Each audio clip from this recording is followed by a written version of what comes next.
Mic test, sound check.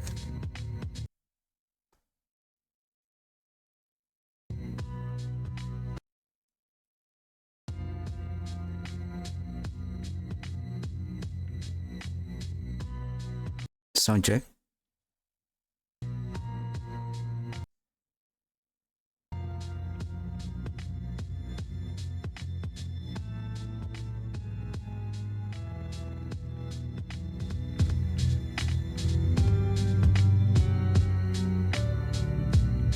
Hello. Welcome to the stream. I was conducting some testing and then I just need to make sure that the audio are all good. And we're going to watch the developers update stream 2 days ago for the season 8. So I'm excited for the new season on Tuesday. So season 8 is going to be live on April 29th. And yeah, hope everyone is having a wonderful day. So right now I need to wear my headphones in order to hear the video so that it will not cause any feedback on the microphone, because I always use the external speaker. Before we jump, probably we can skip the countdown. But before I do that, we can already start watching the developer stream, and then let me do some testing for a while to ensure that audio and my mic is doing okay. Just give me a second.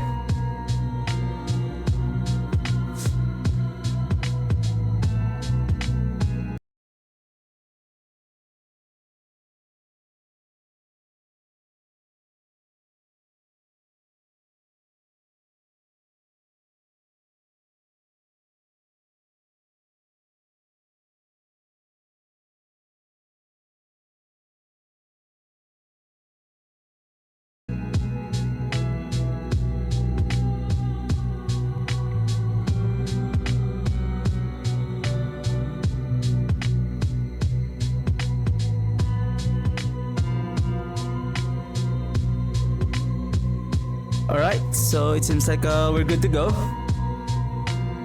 And probably along the way, I'm just gonna write down some notes. But give me a second, let me check if I can switch with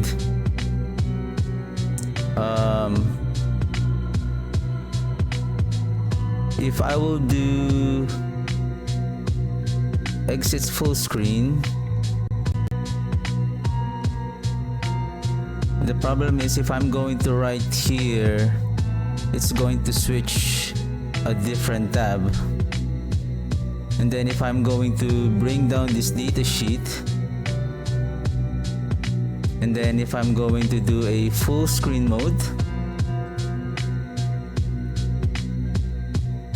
and then if I'm going to switch with another tab, is it not going to disappear? Alright, seems okay. As long as maybe it's not on full screen. If I full screen this, will it swap? Yeah, it will swap. So okay. So I guess I just need to minimize this one so that this one is on full screen. Then probably this my note sheet will be on just on a minimized view, so that along the way I can just keep on writing down notes just to have a summary of what's going to be discussed today.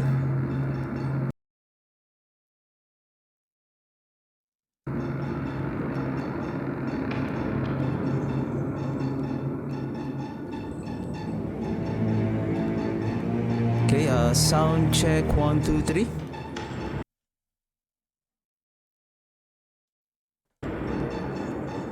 All right.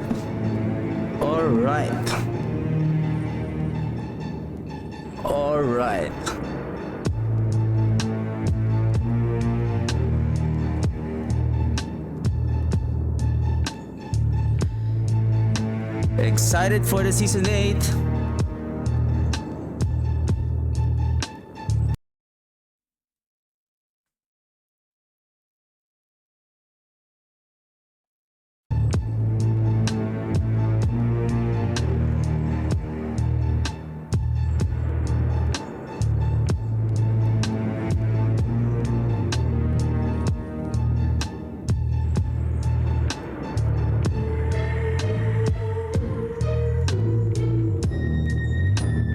So just give me a second, just doing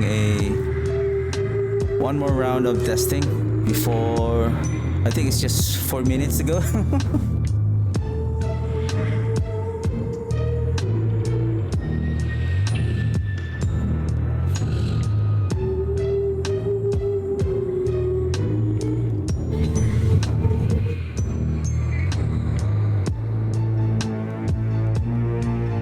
All right.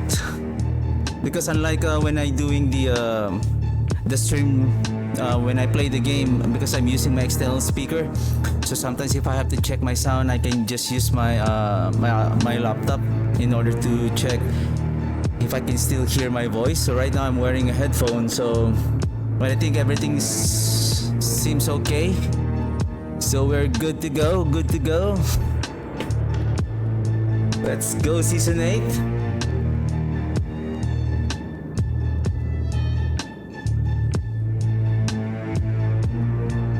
My coffee is ready, right beside me. And my worksheet here, so summary. So this is a summary, and then we will just tackle, give me a second, to say chapter A.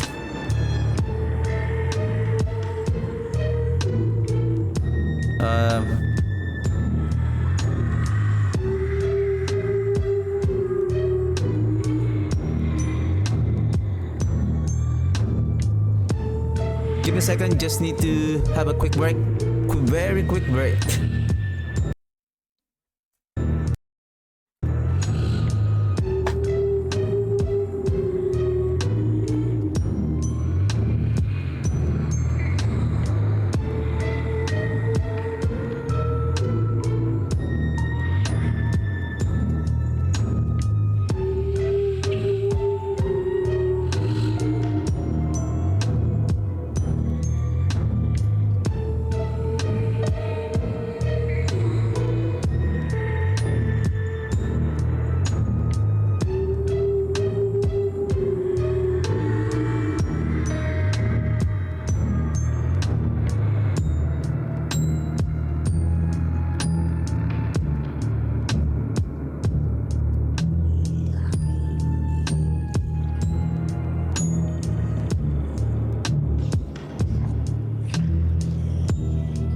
All right.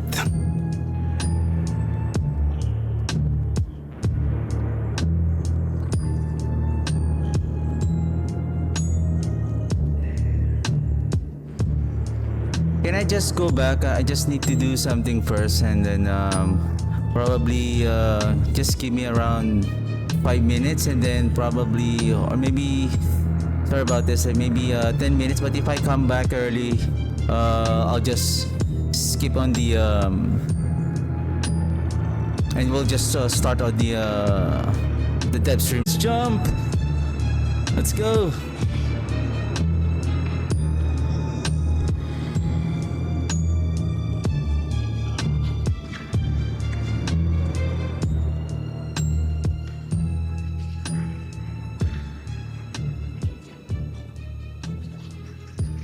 Hello Diablo community, welcome to another Diablo 4 developer update live stream. My name is Adam Fletcher, community director here for Diablo, and I am joined by some very familiar faces here, and they will introduce themselves. Hi, I'm Colin Feiner. I'm the design director for systems on Diablo 4. Hey, I'm Derek Nunez. I'm the lead seasons designer for Season 8 here on Diablo 4. Hi, I'm Charles Dunn. I'm a class designer working on the final design team on Diablo. Awesome. Well, we have a full crew here today. We're actually going to be talking a ton today about Season 8. I know we had a Season 8 PTR live stream. We're going to talk a little bit about some of the same content that was in there, just because some people may have not tuned in for that. But it's a quick recap of what Season 8 is. We announced it earlier this week on our blogs and on Diablo4.com. So if you haven't checked out like any of the trailers and stuff like that, most definitely do so. I'm gonna fight my earpiece this whole entire stream, I can already tell. So if you see me fidgeting with my ear, I apologize. But we are also gonna talk about PTR changes that are coming to Season 8. We got a ton of feedback from the Season 8 PTR, and we want to make sure that we talk through all those specific items with the community. With the community. Class Likewise, updates, we're also system going to talk a little updates, bit about reliquaries some class overview, updates, balance and updates, Q&A. PTR changes All based right. off of that. And Colin's going to walk us through some system updates that are coming in for Diablo 4. We'll do a quick overview on reliquaries, which is a new system that will start with Season 8 and be permanent going forward. And then, of course, we will round it up with our Q&A. So we'll jump right in, straight into Season 8 content. So Derek, do you want to talk to us a little bit about Season 8 with Belial returning? Yeah, absolutely. So Season 8, Belial returns as the continuation of the Age of Hatred, where Mephisto is walking the land of Sanctuary, creating the perfect opportunity that Belial, the Lord of Lies and one of the great evils, has been waiting for to make his resurgence back into the land, to continue his never-ending plan to plunge the denizens of Sanctuary into the realm of lies, where he maintains sole dominance over perceptions of reality.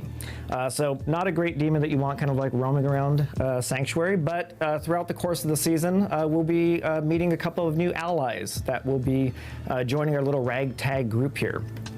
So first up is, drumroll, there you go, Saina. On the left here is a retired Visurai mage who you meet right at the beginning of the Season 8 quest line. She kind of clues you into all like the weird happenings that are going on in Sanctuary at this time, and that her suspicions are that Belial's behind it.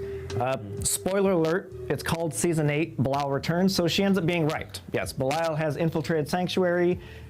I'm actually going to pause you really quickly, Derek. Oh, sure. I just want to make sure our production team can hear it.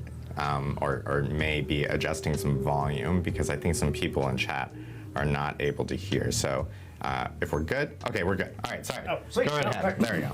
All right, Belial returns if you missed that. Yeah, so on the left here, Saina is a ex-Vijari mage who clues you into these odd happenings that are going on in Sanctuary, and she suspects that Belial is behind it. Again, kind of spoiler alert, he is, because Belial returns and he's back in Sanctuary. You'll also be getting acquainted with Jarius on the right here, who claims to be a former Cathedral of Light knight, who kind of throughout the course you find that he's kind of dealing with his own kind of internal struggles and past traumas.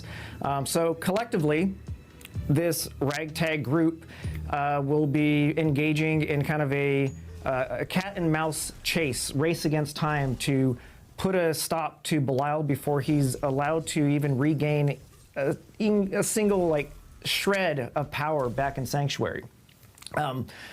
For players who know Belial and kind of his past works, from Diablo 3 specifically, Belial likes to work in the shadows and infiltrate society and kind of manipulate, again from behind the scenes. So fans might know already what kind of dangers and turmoil can happen when Belial is even allowed to regain full dominance in Sanctuary. Like in Diablo 3, he overtook the city of Chaldean when he was impersonating Emperor Hakan II. He cast that entire city into economic and political turmoil. He even, kind of exiled the Iron Wolves, the once, kind of so highly green. regarded guardians of Chaldean, into out the of mini city, boss is so green, rendering them to be the the current exiled, disgraced militia group that they are now in the events of Diablo 4. So if you happen by the Iron Wolf encampment, just give them a pat on the back. It wasn't their fault. It was all Belial's doing. But yeah, that's the high-level overview of kind of the quest line that we'll be embarking on that reintroduces Belial permanently into the world of Sanctuary. And with that, that's all the new stuff that we did not cover in the previous stream, but we have the blog posts out and all that kind of stuff. But I want to cover the stuff that kind of retread some things that we covered before that went into the PTR and kind of New bosses, new end each mechanics, segment with the PTR and learnings to kind of keep it quality of structured and life fresh here. updates. So as we know, Season 8 is the season of bosses, more specifically lair bosses. So through this, we're adding new bosses to the roster, updating it with new mechanics, and hitting it with a whole bevy of quality of life updates. So again, as a bit of a recap, first and foremost, as far as the new bosses are concerned, we have our buddy Belial here in a supreme form joining the very tippity top of the lair boss ladder. He's the new, biggest bad ladder, the most toughest, the most rewarding, and he's overlooking the rest of the bosses and also bringing a couple of new buddies to join the party. First up is Urvar from our Vessel of Hatred expansion, where he is joining the bottom rung of the ladder, tier 1 boss, and he's also being joined with the Harbinger of Hatred, who is filling out the second rung of the ladder. So again, collectively, we have new boss roster additions of Belial in his supreme form at the top, Harbinger of Hatred just below him, and Urvar guarding the gates on the ground floor. So collectively, these are all the new bosses that are joining, and these are all ones that we actually had in the PTR, so I'm excited to kind of share some updates we've made since then. But that is not it for Belial stuff. We also have Belial in his smaller form, as we might know for players who play the PTR, that he is now kind of haunting and stalking the lair boss ladder just through and through. So again, defeating any of the lair bosses has a percent chance to trigger a surprise small Belial ambush spawn to kind of give you double the loot, double the fun. So yeah, that's again kind of a bit of a recap of the lair boss updates, the rosters that we had to the system, and kind of just want to chat a little bit about some of the PTR findings that we had from that. So again, first up, we had all the bosses in there, and we gathered a bunch of great feedback over kind of just a general tuning.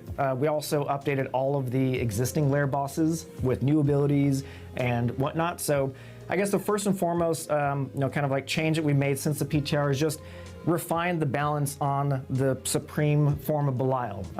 We had some feedback and also felt it ourselves that he wasn't hitting as hard as he could or kind of representing his proper status on the ladder. So he has been buffed up quite tremendously and also received a few new tricks up his sleeve. Additionally, all of the lair bosses themselves have received, again, refined some of their attack mechanics to cut down on some of the one-shots that we were seeing, and just general balancing to get them more representative of the respective tier that they kind of belong in. Yeah, we kind of overcorrected on the damage in PTR just to test out. We had removed the stacking debuff that the lair bosses had done, and it was just sort of up to us in terms of what attacks actually applied that debuff, and we felt like it was disrespecting players' defenses. I was so we focused stripped on that out, but then playing with the mages on the PTR. We've since I was pulled not back able on to some of the play and one-shots there. test the Belial. So yeah, when Season 8 launches proper, all the bosses should be feeling much more appropriate within the respective tiers, and also appropriate for the rewards that they give, for the effort that players are putting into that journey to get to the top. Yeah, definitely. I think we also sort of took a look at the material tuning and the overall reward of a lot of the lair bosses from the PTR. So in general, we're taking an approach where globally, sort of just across the game, like when you kill elites and things like that, we're bringing the materials, material drops are being reduced, but we're actually buffing the materials from the specific activities that you need to do to actually gain these materials. Right. And we're also taking a look, we had taken a look at the boss drops actually in totality from PTR, and we've buffed it. So a good example now is that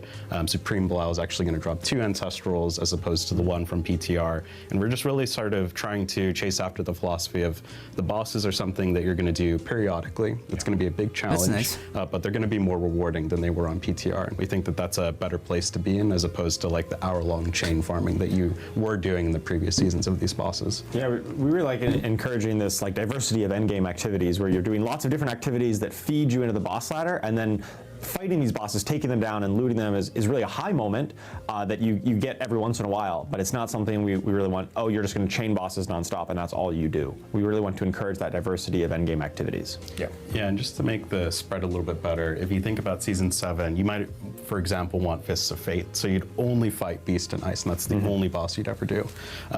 So what we've done actually, and this was in the PTR, but I just wanted to cover it because I think it's an important note, is now all the bosses half and half split their loot. So half is targeted, half is global. So that means you still have a reason to do all of the bosses. And that just makes experiencing the variety of activities that we have in Diablo 4 just a little bit more rewarding. There's always a boss at the end journey of any given activity in the game. Yeah, and you know, and I would like to pause for a while. Is the global materials that they're referring to, if I'm not mistaken, like the global pool, like everything? For my understanding, like when you farm Varshan, it will drop a bit of the specific unique pool that it drops, and then a few will be coming from the global pool. The global pool is like those very common unique items like Mother's Embrace, what else? Azurath. Those unique items that can be equipped by all of the classes. So are they saying now that all of the items will be dropping? I would say, including there's a chance for like Blood Moon breaches, right? Those are not, or does the Blood Moon breach will still drop on those the greater lair bosses? So yeah. with that, it's a great thing that, you know, Belial got buffed up in his drops too, because if, as we recall, for those who play the PTR, you can actually target farm the specific, mimic the specific lair boss loot that you want him to kind of drop for you. That's exactly right. Because they mentioned about the Fist of Fate, right? So Fist of Fate is still a global unique, but it only drops with Bison Knives. So what they're trying to do now, like for example, yeah, for all those global unique items that for all classes, I think that's what they're referring to, the global unique items, which can be equipped by all of the classes, are now going to be available on all of the lair bosses. Plus, there's this 50% of those drops will be coming from their own unique pool. So cool, yeah, that's a bit of a recap and some of the PTR findings, and let's jump into kind of covering the next section here, which is the lair keys. So again, for those who played the PTR, you experienced that we've changed up entirely the full, you know, summoning and reward flow of the lair boss system. So all of the first foremost one is that all of the bosses are now free to summon, and the items that were formerly known as the summoning items, to summon them up, are now living a new life and role as lair keys. I think we have a bit of a graphic here to kind of show. Yeah, I really like this change of making the bosses free to summon. It lets you really test your build against these bosses, because that's we are a nice chart. Ramping the difficulty. I think right? that's the same chart that we had on PTR easier to take down, campfire and chat. they definitely ramp up in difficulty as you go up that ladder. And so if you're not sure, like, hey, am I able to take on this boss? Get it in the torment tier that you're in. You kind of have to. You can get in there with no investment, right? You're not going to commit your resources and then find out, oh, this boss is way too hard for me. You can go in, you fight them, and then if you're able to take them down, you can use those to unlock the loot. And I think that's just a much better user experience all the way through. Yeah, absolutely. And kind of, you know, one of the, again, kind of a reminder here with this nice, very fancy chart, looks gorgeous, is just kind of streamlining how players gain access and kind of climb the ladder. So as we might recall from the PTR, we reduced the total number of lair keys required to open the horde chest that the bosses now drop upon death. From 2 to 1, they stack up to 99, and one of the neat things is kind of like encouraging players engage in a wide variety of bosses is all the initiate initiate tiered lair bosses will not just drop the associated key for the next boss that they're kind of linked to, but they'll also, all of them can drop a Stygian Stone, which is also living a new world, and that it can be crushed to turn into the lair key for any of the greater lair bosses. And again, as I mentioned before, any of the initiate or greater lair bosses has a chance to get the surprise Belial ambush, which is the key to get the Betrayer's Husk to loot his supreme forms, his supreme forms of horde. So yeah, again, all roads kind of like lead to Belial. And again, kind of this is a recap here. We have the full flow in action that you can just kind of remind yourself here. So I think we got some gameplay. So still the same. Malignant Heart is still the same. Those boss masks that we have before. Now they're called lair boss keys. So the Exquisite Blood, Distilled Fear, and then we have the new Judicator mask, and then still the same. For we have the what we call the I call them before like the minor bosses. Now they're called Initiate lair bosses, and then we have the greater lair boss, and then the exalted lair boss is now Belial. So still the same. Now there's no more egg, and then there's no more shackles, and then I think there's also a chance that they're gonna drop Stygian Stone, which is a generic that can be summoned either Duriel in any of those 3 greater lair bosses. Okay. I believe. There you go. Yeah, there you go. So again, here we are with the Excuse me. summoning pedestal. Again, no materials required for the cost, and we're going to summon up the Harbinger of Hatred here. Again, our new tier 2 lair boss, and we don't want to spoil the mechanics of this really kind of cool fight, but you know, players who played in the PTR got to experience it, and we're just going to jump ahead here to opening up the horde and getting the loot. Yeah, and I think something you might notice is that we've actually tuned a lot of the material costs on the chest. So in PTR it was actually 4, now it's 3. So we've reduced the cost of opening the greater lair boss chests. I also want to acknowledge, like, this definitely is a nerf to chain farming. That's something that I think has been a result of this change, and frankly I think that's something that feels a little bit more appropriate to the overall game. We didn't like that how you could sort of just drop into any party and get a bunch of uniques for free. We feel like you need to work for some of the loot in Diablo, right? If we don't have you do some challenges and work for things, the reward isn't as sweet, right? It's sort of walking that fine line between just challenging enough and just rewarding enough that it feels right, and not too slow that it feels like a slog, or not too easy that it just feels pointless. Like, why do we even have this in the game? So to sort of compensate that, that's why we've done a bunch of buffs to the overall loot of these lair bosses from the PTR. So again, like Giga Belial is dropping 2. We've increased the just baseline uniques that drop off of the lair boss hordes, in addition to Belial sometimes showing up and actually doubling your loot. So we think this strikes a better balance for social party play as well as solo players.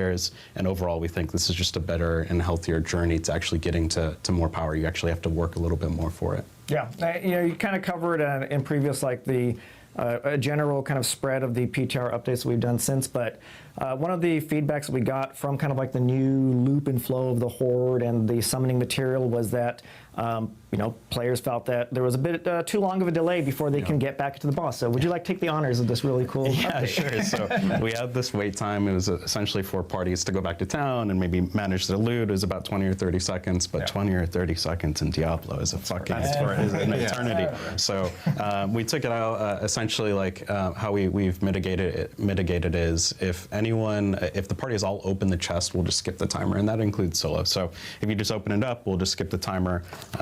You're back to blasting. Yeah, I hope there's also no more timer. Yeah, I remember there was a 10-second timer before the Belial ambush will appear. Incursions that, again, this is a new seasonal. Everything I just covered there is all the permanent updates to that we're introducing to Diablo 4 within Season 8. But back to some of the seasonal fun stuff. Players who engage in the PTR might recall that we introduced the Apparition Incursions, which is a fast-paced boss rush event where players will be going through, kind of like blasting through hordes of Belial's apparition monsters to fight through some bosses and, you know, kind of ultimately go into a final showdown against him. And I think we have some the footage to check out here with it as kind of a bit of a refresher. So again, this is an open world activity that is pretty much up 24/7. You know, the kind of goal for this is that players would, you know, hop on the train, blast through some bosses, collect some of your first boss powers, and then, you know, fight Belial.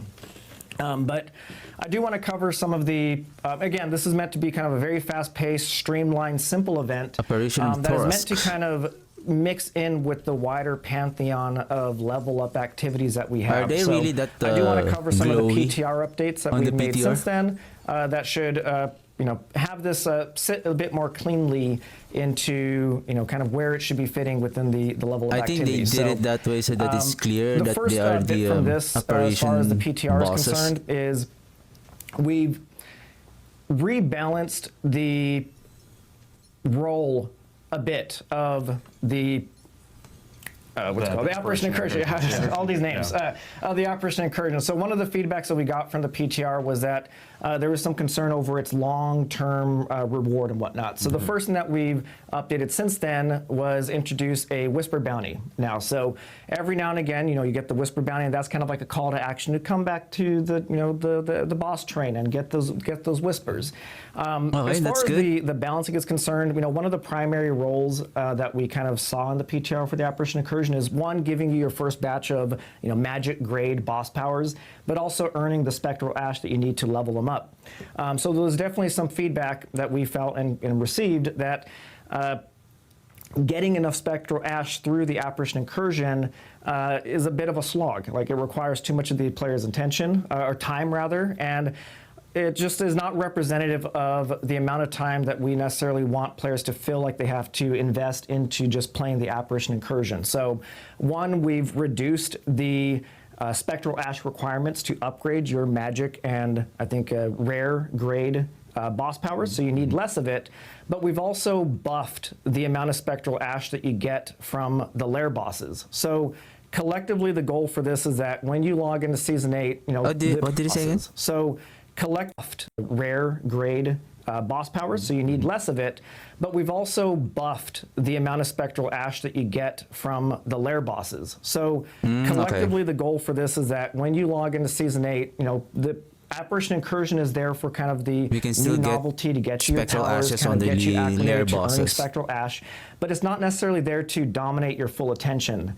We want you to engage in the wider Pantheon again as level up activities. So we want you to do Operation Incursions, take a break and do the Hell Tides and Nightmare Dungeons, and kind of experience the variety of the content to better set you up for when you enter the Torment tiers, where we're really expecting players to do all the Torment stuff and engage with the lair bosses to really amplify their boss power collections and leveling them up. Yeah, we really made a lot of these changes from PTR to position it more to help level you pre-Torment, pre-endgame. So we boosted the XP through the Whispers. We also added XP to the bosses that you'll kill in those events. And we're also, through the combination of lowering the cost of upgrading some of the early boss powers, we really want to position this in a place where it's sort of a fast track through the leveling experience. Right. And it's a place to go. And we want there sort of to be a handoff to Torment and the endgame where, like you said, you have to sort of start to do other activities in the game. Something we saw from Season 7 that we kind of want to address and change for this season to see how it feels is Season 7 headhunts just dominated the entire game from start to finish. And it felt like there wasn't really a transition to an end game or anything more meaningful or wider. The game sort of shrunk, we felt like, instead of growing bigger. So it's fun till it's not. It's fun till it's not, right, yeah. And we sort of tuned the reputation and like the sort of headhunt currency that you needed a little bit too aggressively in terms of needing you to actually play through that too much. So we're taking a different step or a different approach here. Yeah, and that's where the Operation Incursions are, like, not definitely not intending for it to kind of dominate your full attention again. It's there as kind of that fun activity to get you going, and also when you do graduate into the Torment tiers, due to the addition of the Whisper bounties on it, you'll pull you back every now and again when it's super valuable for you. All right, cool. So the next bit here is I want to talk about the boss powers that we had into Here the we PTR. go. Again, as kind of a quick recap here.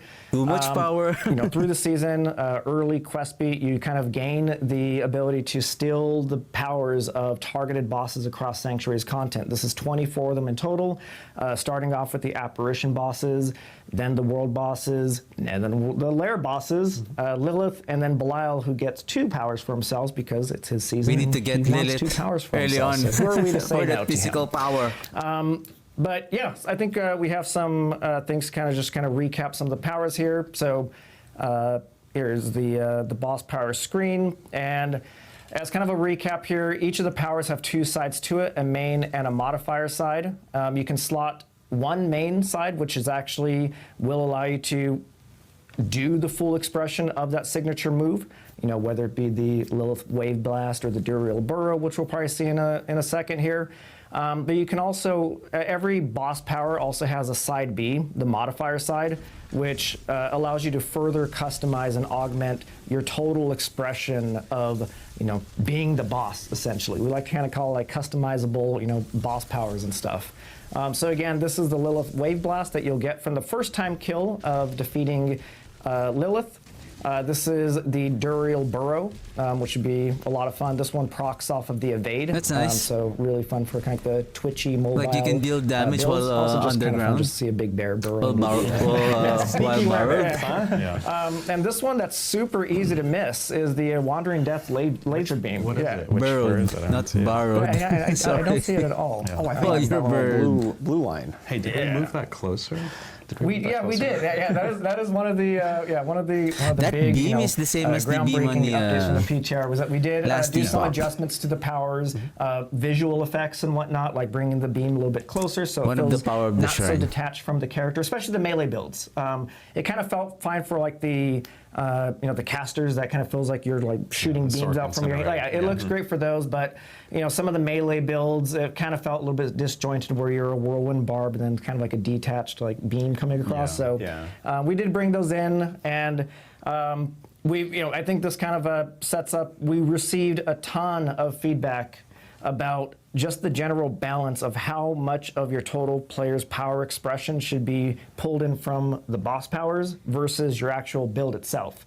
Correct. So this is where I get to hand the Yeah, I love to talk more the about boss powers were kind of the so- balancing we saw from these boss powers on so the PTR, powerful. which is like so valuable as developers for us to get that feedback and hear, see players testing these powers and these builds and really like letting us know what they feel about it. It's really valuable to have that testing. Specifically in regards to these boss powers, what we really like about introducing new powers every season or in this season is how they really like tinker with your build. You say like, oh hey, I'm playing this style of build and there's this boss power that synergizes really nice with it. It adds a little wrinkle to the way you think about your character season over season, and we love that. That's really cool. One thing that we heard on the PTR for these particular powers is that they were more than just a wrinkle. They were your entire build, right? They were really overshadowing how much damage output you were doing, and you didn't really feel like, oh, I'm a Dance of Knives rogue. You felt like you were a Wandering Death chest beam rogue that also happens to cast Dance of Knives every once in a while. we want you to be the boss, but not that much. Maybe not quite that much. It was definitely a little too far on the scale of like, hey, let's make these powerful and impactful.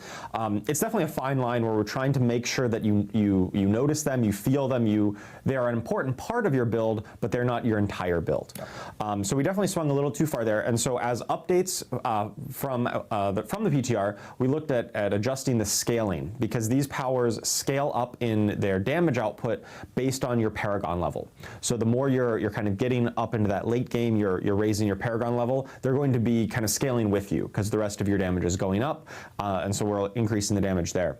On the PTR, they would previously scale with you all the way up to Paragon level 300, which is very difficult to reach. It's a long grind to get up there.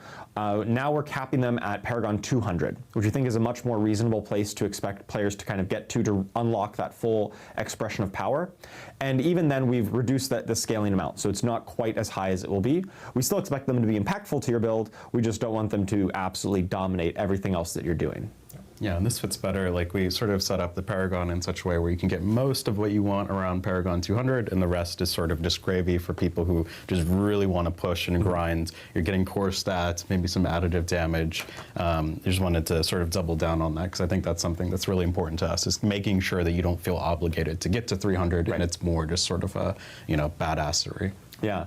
There were also a few specific powers that we decided to rework based on the way they were playing out on the PTR, specifically Andariel's Flaming Skull. The modifier on that one in the previous version was applying many burn effects. It actually made Burning Sorcerer builds way too powerful. I believe something like 40 pit tiers higher than they really should be. We like powerful effects, but 40 pit tiers higher than you would otherwise have was too much. scratch. So it's kind of been completely reworked here. It's still very valuable for dot-based builds, those damage over times, but it's just got more multiplicative damage rather than kind of this exponentially growing the way it was before. Similarly with Uravar's Lobbed Bombs, we updated the cooldown reduction on it. Previously, it was granting just a flat amount of cooldown reduction. It says your ultimate was reduced by, I believe it was 5 seconds. As we'll talk about a little bit later, we found that we like that you get to spam your ultimates in some builds. That was just empowering it a little too easily. And so we've adjusted it to be a flat 15% cooldown reduction rather than that like flat amount of 5 seconds off on the ultimates there. Yeah, and I think the spirit okay. of a lot of this with the changes that we'll dive a little Was bit that able into to use in that terms of making Uravar? Torment a little bit harder and some of the changes to these boss powers is really like we want progression to Because feel the Army of the meaningful Dead and is still- challenging and something that you can work towards. We don't really like when some of these effects just sort of It's still short circuit heavily that nerfed. entire journey and you slap it in and then now you're in Torment 4 and the game is done. Yeah. So it's really about trying to build that satisfying journey to becoming a god. Like we like that you can become a god in one-shot stuff and Diablo's a power fantasy, that's what Diablo needs to do. But we don't like when it happens too frequently. Blink and you miss it. Right. Yeah, it really cheapens the experience. Yeah. If you find one item or one power and like, oh, game's over. Now what do I do? Right. That's that. We feel like we fail to deliver on that power fantasy if you get it too easily, like you would occasionally get with some of these other effects that we've adjusted. Definitely. Cool. Well, I think that wraps it up for Season 8 specific items related to Belial's return. Derek, I'm going to say thanks to Charles and Colin as well, though I'm actually about to throw it back over to Charles, but thank you for running us through that. Again, like all the changes that we're talking about from PTR, and just a reminder on what PTR is. PTR is our public test round. That's something that we do before the actual season. It's an opportunity for people to really test things. It's kind of like our form of like early access, you could say, where people can jump in, they can test specific things, and then we can make changes for when the live season actually hits. So there are going to be additional PTR changes that we're going to be talking about because we're going to jump into classes again. I'm going to throw it back over to Charles, and Charles will talk a little bit more of all the class changes that are coming with Season 8, and of course, the changes coming from PTR as well. Yeah, of course. So let's talk about, just to carry on about some of that balancing philosophy around what we're looking at when we do these PTRs, specifically from the class balance side. We're often looking at a lot of the new items, the new builds, and the kind of the reworks that we've done to classes. Whenever we make a new season, we say, hey, we're going to target certain areas and like look at certain play styles of a class and really make sure those are hitting the mark. And so when we're looking at adjusting from the PTR to live, which is what we're going to talk about today, most of the changes are really targeted around the new content that's coming out or the new builds we're trying to target and empower to make sure they're really hitting the mark. That's not to say we don't appreciate feedback about the entire class or any other skill. It's just that given the scope of what we're looking at from a PTR, we're trying to stay really focused on what we think will have the highest impact on the actual seasonal release. Yeah, and part of this is to sort of respect some of the players who I know you all enjoy, like theory crafting and building things up. We kind of want to make sure that that's like a stable thing that you can theory craft before a season launches. You get to see all the new changes, and we're just going to sort of fine tune the things that we've already talked about. Yeah. Absolutely. We don't want to go, hey, here's a PTR, and then completely upheaval everything as we go to launch, right? We're just mainly looking at refining what we kind of set out to do in the season. Of course, what I'm going to be talking about for each class is really just a high-level overview of the adjustments we're making, not every single one in detail. In order to find out all that detail, you're going to have to check out the patch notes, which should be going live later today, right after this stream. All right, so let's hop into the first class, which would be Barbarian. So for the Barbarian, since the PTR, we really wanted to play up the Barbarian fantasy of hitting enemies with your weapons, right? Barbarians in the past have done a lot of earthquakes and dust devils, and that's really cool and really fun, but it does lead to a little bit of a disconnect between how, the raw physicality of a barbarian.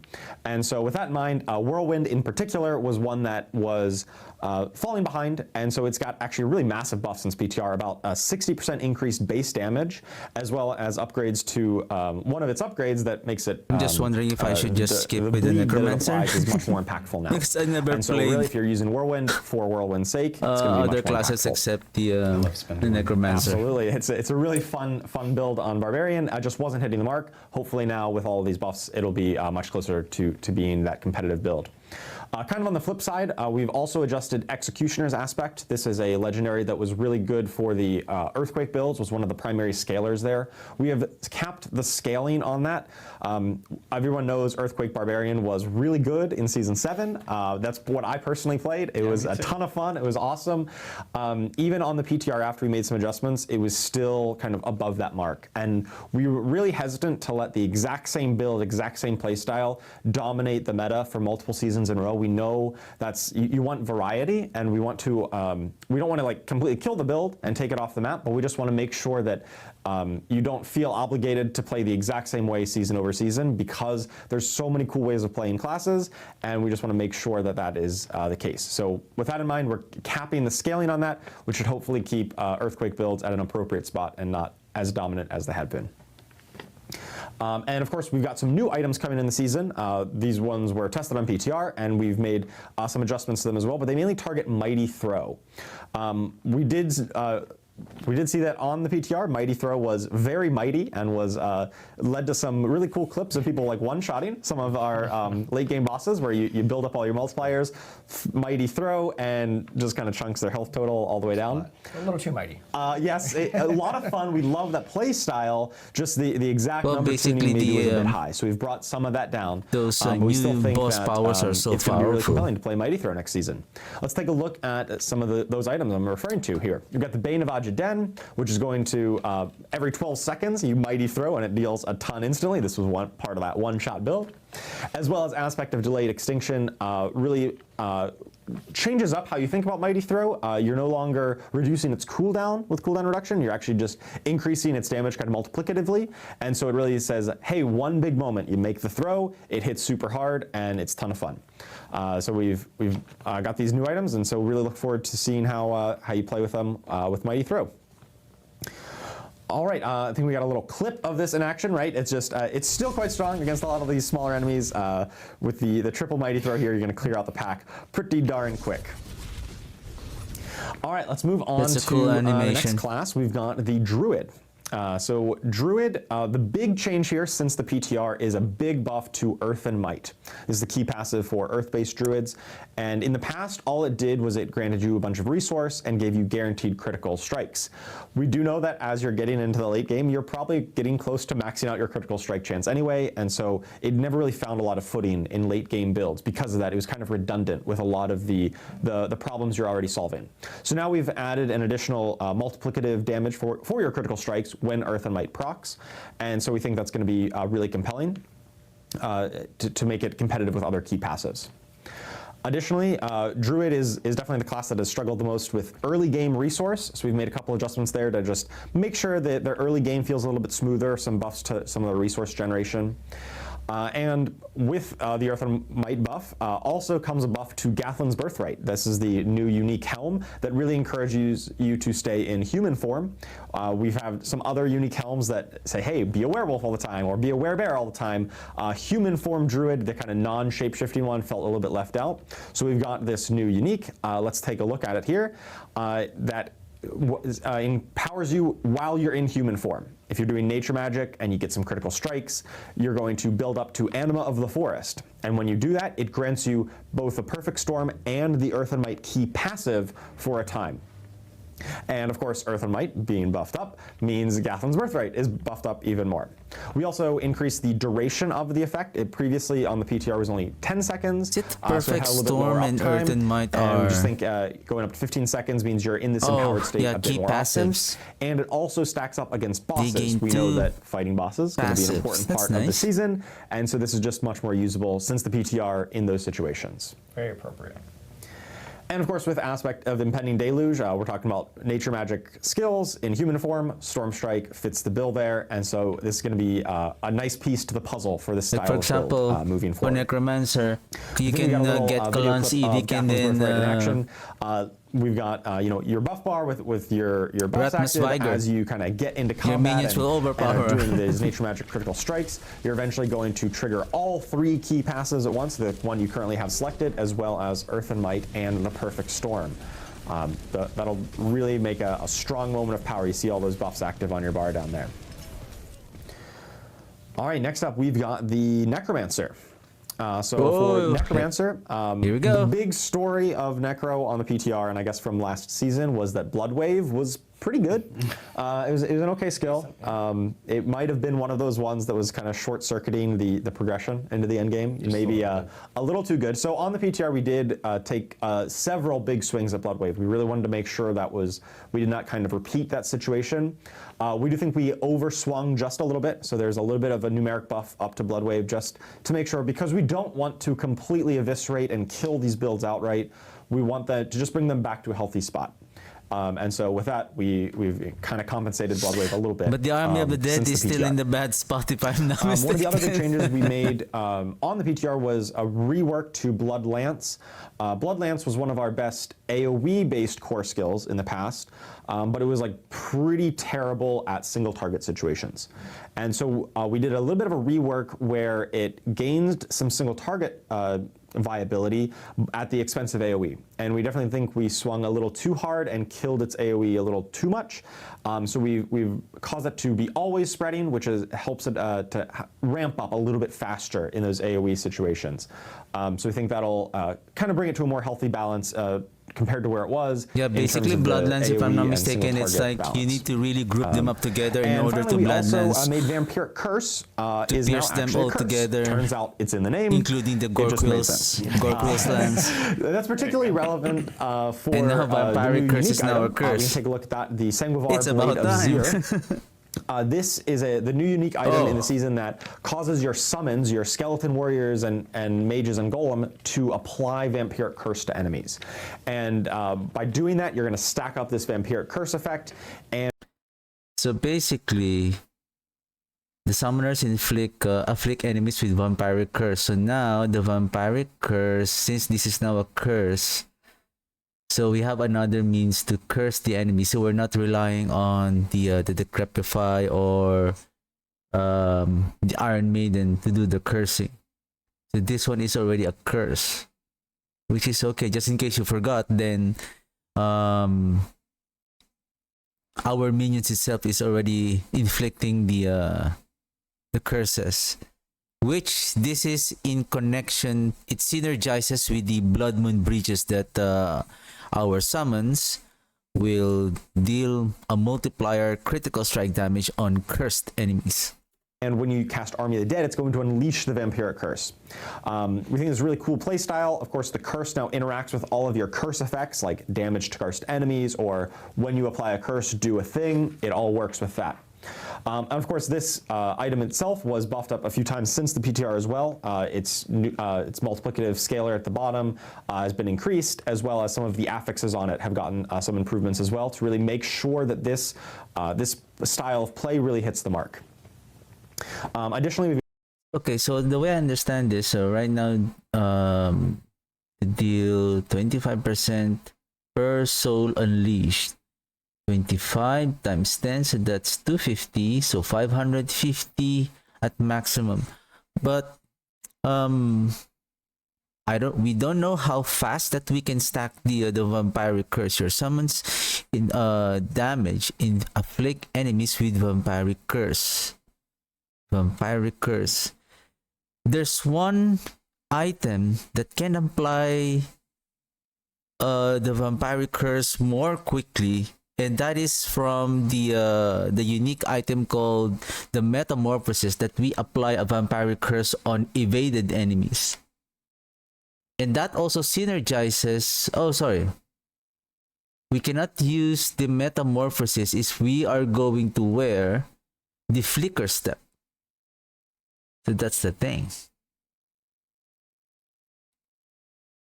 So we need to apply Vampiric Curse. Because the way this build works is just you are building up the damage. You need to wait for the souls to stack. Your summons afflict enemies of vampire curse. Consuming a corpse also contributes a soul to vampire curse. With regards to Army of the Dead, we need the cooldown. Either we need the I think we can still use the Reapers, the Skeleton Reapers, to quickly generate the vampire curse, and then we unleash the Army of the Dead. But the thing is, we are unleashing the Army of the Dead only when the souls is already at max, in order to really scale the damage to its full potential. But usually during a fight, you don't wait. Like, you're not looking at the counter. As much as possible, you're blazing through the enemies and then just cast the skill. And now you have to pay attention that that stack is already 20. Otherwise, you're not taking advantage of the full increased damage here. We've got a new legendary aspect, the aspect of service and sacrifice. I really love the playstyle of this. It causes your skeleton warriors to explode on death, and they lose health while in combat. So they kind of are expendable, army fodder, while your mages are a bit more resilient and kind of providing that constant backline. You're summoning these warriors to go run in and die. Provides an interesting little difference in play style. And this one also was just a little bit under the mark on the PTR, and so we've increased the raw damage output that the skeleton warriors are doing since PTR. I think we got a clip of some of these in action, right? So you got your warriors here, they're running up. Even though they're not taking too many hits, they do eventually die in combat and do a little explosion to clear out. If you stacked up all of your vampiric curse, when you cast Army of the Dead, you just get this like chain of these skeletons spawning out from you that run out and also kind of contribute to the damage output of that Army of the Dead. Give me a second here. Give me a second. Let me just go back. Where are we? 1 hour 19. Let me go back here real quick. Now that we have the barrier that we can generate from the boss power. No, I'm thinking to use the two-handed sword, because this one has a +4 to Skeletal Mage Mastery. And based on my testing, the Skeletal Mage Mastery really scaled the damage of the Skeletal Mages DPS. If I'm going to use this sword and use the Army of the Dead as an additional damage, not as the main damage, the only thing here is we're losing the 75% multiplier constant damage buff, like on the soul rift, because once you activate the soul rift, once you have that maximum stacked, you get the 75% multiplier. Here, if the Army of the Dead is not active, and if you don't cast the 20 soul, basically you only get 4 here. But +4, imagine if you masterwork this to 2. Even at rank 8, master created twice. At rank 8, this will become 6. 6 or 7. Yeah, I think it's 6. 6 or 7. And then that's 7 times 20. So that's an additional 20 times 8. 20 times 7. Let's just say 6. 20 times 6. So that's 120% increase in damage. That is almost the same buff of the Soul Rift. But here, we have a double damage for the Army of the Dead. So basically, we are utilizing the power of the Army of the Dead with the Skeletal Mages. This is interesting. And now the implicit is now summon damage. That summon damage was not there before, if I'm not mistaken. It was plus damage to Golem and Mages, which it doesn't make sense, because you're limited to only those two. Now this one is much more better, like plus 60 to summon damage. Oh, this is nice.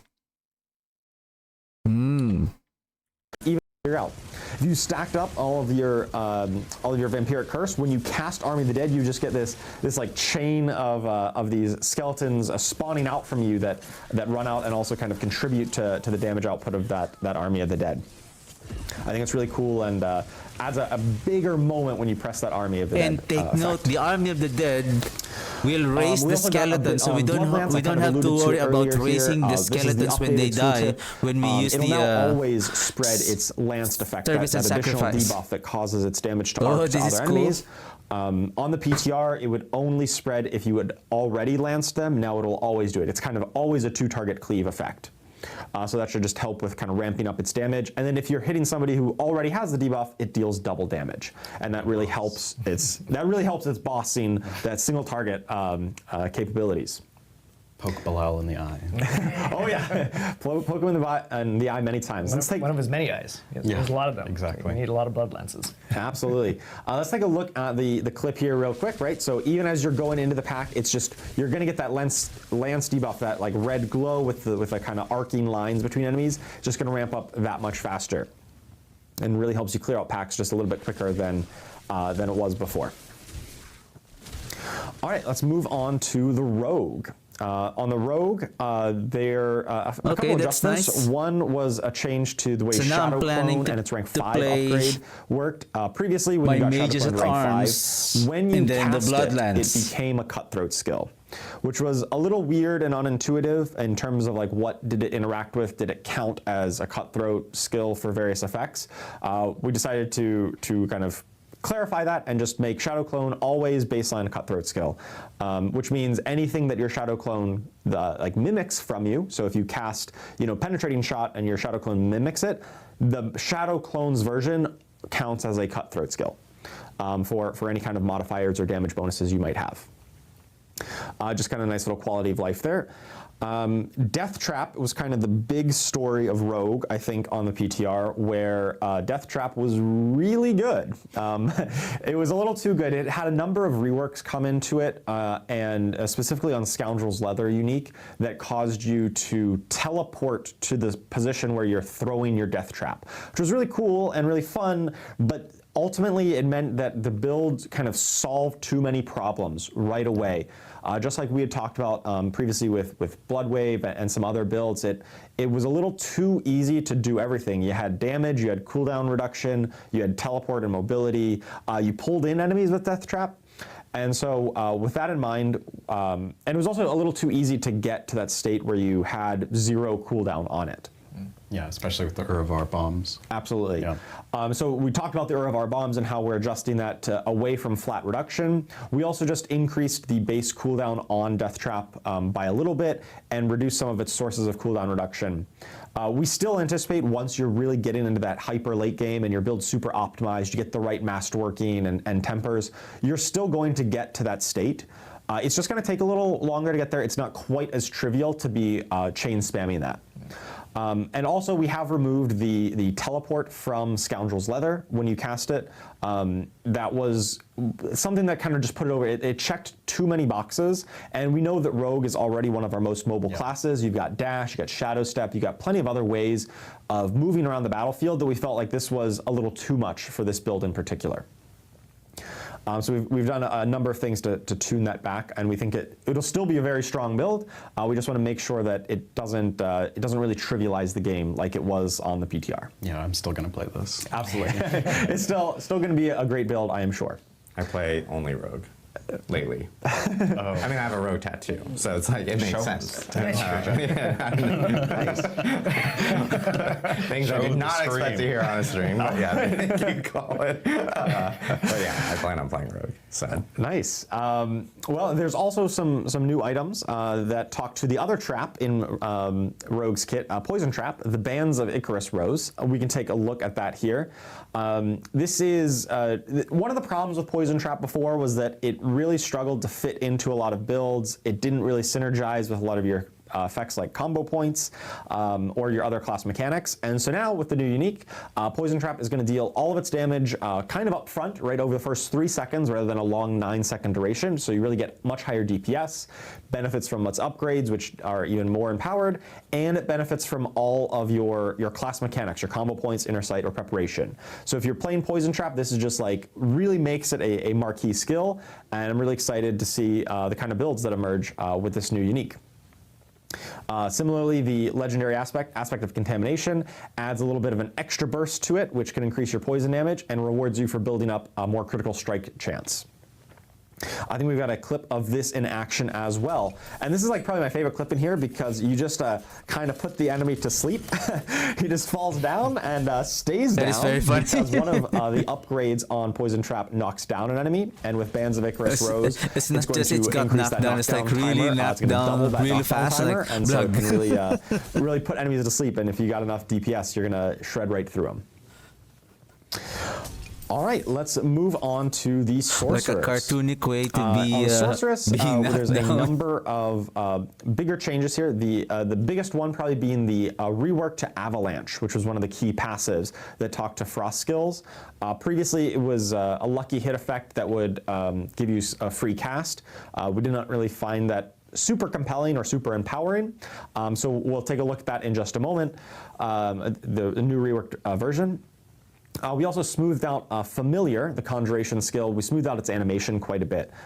There's a lot of feedback, which was around it. It just didn't feel right to press. The game feel there, you know, you press the button, you're like, it took too long to come out. Your character was kind of rooted in place for a little too long. So we've sped that up a little bit, so it feels much smoother to weave into your play style. Yeah, it felt really sticky with the amount of charges we gave you too. You start with 3 and you're just sort of stuck there. Like, Yeah, you're like, I want to cast all 3, but then it was like, I felt like I was just being rooted in place for to cast this skill. So we've definitely updated that. And of course, the new items are talking about ice shards quite a bit, and so we'll take a look at that in a moment. First, let's look at the Avalanche rework. This has kind of been simplified down a little bit with previous lucky hit and some bonus casts. Now it's just going to always affect all of your frost skills. They're going to cost less mana and deal increased damage. And then if you apply vulnerable to the enemies, you're going to get even more bonus. And so this is really just right along the lines of what Frost skills wants to be doing. It's really looking to when you had like some of the complexity in the previous version of Avalanche, we didn't really feel like it added that much to the gameplay, and so we looked at where we can just empower the build, simplify it a little bit in terms of gameplay, because we didn't really feel like the old version was really hitting that mark. Yeah, it's also true frost and true cold, which we haven't really seen too much of. Right, absolutely. Next, we got the new items, the Hail of Verglass. This is the new unique helm that is really potent for your Ice Shards build. Ice Shards are going to be spreading out and dealing a spread of damage rather than just a single straight line. It kind of helps with its AoE potential. You do more damage if you're hitting them with multiple Ice Shards, and of course you get even more. So really an interesting way to update the playstyle there. And Shivering Aspect is going to give you some more multiplicative damage based on how much you're chilling enemies, once again, playing into the cold builds, but also by how much you've staggered a boss. We know that this has been a pain point across all of the classes where some of these bonuses to crowd-controlled enemies don't work on bosses, and of course being Belial's Return with the Season of Bosses, we really want to make sure that many of these effects do in fact work against boss fights in a way that just makes sense, rather than feeling like, oh, I'm a crowd control based build, now I'm suddenly, I lose out on so many of these bonuses against bosses. We don't really want that to be the case. That's not the kind of play style we want to encourage, where you feel punished for taking on bosses, and so many effects like Shivering Aspect do work against bosses in addition to crowd-controlled kind of normal enemies. And we've also got just a side-by-side comparison of familiars. So on the left we got before, you can see how long it kind of takes you to cast all 3 and then to get moving afterwards. And on the right, the after version, much faster, much snappier animation, and you can get on the move and continue on with combat that much quicker. It's going to feel a lot better to play. All right, and the final class, we've got the Spiritborn. So the Spiritborn, probably the biggest thing that we've updated since the PTR was a bug fix on the unyielding hits aspect. Is it really slow because you don't have aspects that Spiritborn players increase have been attack using. speed? It increases your weapon damage, like your weapon. Like raw damage just goes up. And so you would think, hey, that increases all of my damage output because everything is kind of based on your weapon. That was true for most cases, but there was a few interactions where it wasn't properly working, notably with the Eagle Spirit Hall bonus that would throw out the Quill Volley feathers. And also with the new unique, the Sunbird's Gorget, it was not properly working there. So now it will be working. Now it's a really powerful multiplier to work into those builds, and we think that's going to help quite a bit to make sure those builds are competitive. We've also heard the feedback that basic skill builds have not really hit the mark, and so Sepizontek, that's the unique that really empowers those basic builds. We've given some numeric buffs there just to make sure that, just give them that little bit of a bump to bring them up to par. And finally, wanted to highlight those new items and reworks that we were talking about, the Sunbird's Gorget. Let's take a look at this new unique amulet. This is really cool. It promotes a very alternative playstyle where you're all about spawning storm feathers, and as you pick them up, you spawn this firestorm around you that grows and intensifies the more storm feathers you pick up. So you really want to be spawning a bunch of them and then moving around and collecting them up. And it deals more damage, it grows in size, and the storm feathers and the firestorm benefit from all of your skill tags, all of your jaguar skills, your eagle skills, and the storm feather tag. Really a very cool alternative playstyle here. Rather than just casting basic or core skills, you're focusing on storm feathers instead. Additionally, we've got a new aspect to buff up the Rushing Claw skill, which really struggled to find its place. We've also got a little bit of a rework to Rushing Claw, some of its upgrades that we'll show I just recalled in a in moment. my First, let's take a Mages at video Arms clip build. on the Sunbirds here, right? You got The your line of Sanguivor's sword. storm feathers all in a I row. was You using go the and you mythic pick them up, item. and you get this cool little firestorm around you. A grandfather. And the more you pick up, the I don't more know you if spawn, that sword is the still gonna stronger and be bigger it gets working up to on a cap, the and it can really help with kind of that in AoE damage replacement to clear out of hacks. grandfather. I alluded a little bit to the Rushing Claw rework. So we've got the two upgrades on the skill tree. We've got Invasive Rushing Claw. This is what was probably the most popular one that was previously being used, where when you run out of charges of it, you will consume 4 stacks of ferocity to kind of refresh the charges. In this case, you're kind of constantly spamming this button over and over again. It's really like your primary skill of your build. Now there's an alternative playstyle with Poised Rushing Claw, which gives it much increased maximum charges, but when you cast it, it does consume all of those charges. So those charges are no longer how many times can I cast the skill, it's really kind of a stacking damage multiplier, is how many charges. So if you have cooldown reduction or ways of reducing your cooldown, you're actually stacking up damage on a Rushing Claw, and it's gonna hit a much larger area. So let's take a look. We've got Poised Rushing Claw here. This is the one big hit, right? It hits 3 times the area, clears right through a pack, but you can't hit it that often. Alternatively, you've got Invasive Rushing Claws, which lets you kind of slice through the pack. You constantly have this available to you as it refreshes its cooldown, or you save up for this one big moment. So really interesting, 2 different ways of playing the skill now.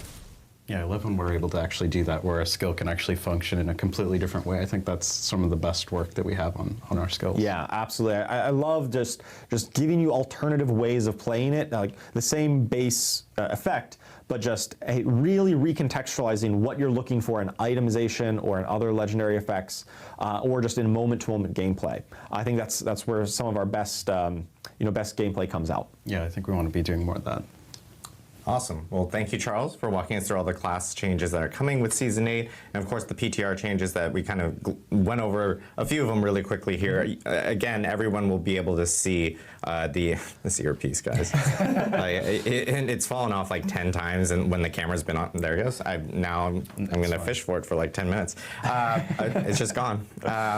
You can check out the patch notes immediately after this stream. We'll have it on Diablo4.com, and that is pretty extensive. It goes through every single thing that we've talked about, plus more that we couldn't fit into the stream because we'd probably keep you here for 8 hours if we just went over all the patch notes specifically. So make sure to check that out. Of course, with a new season comes a lot of changes that are coming within the systems as well. And so, Colin, do you want to walk us through some of the big changes that we have? Season 8 Yeah, we systems. cherry pick some things just to keep it quick. So I'd love to jump into the next slide, which definitely wasn't adjusted, but that's okay. I remember some of the things.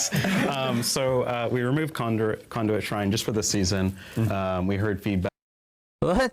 They removed Conduit Shrine? Ancestral Whisper Casters returns from Season 7. That's great. Obol Gambler removes a conduit. fact that maybe it wasn't the greatest of shrines in previous seasons. You know, it was actually a tease for Belial. He was just screwing you over. So we're just taking it It's offline. not really a shrine. Yeah, it's not really a powerful thing.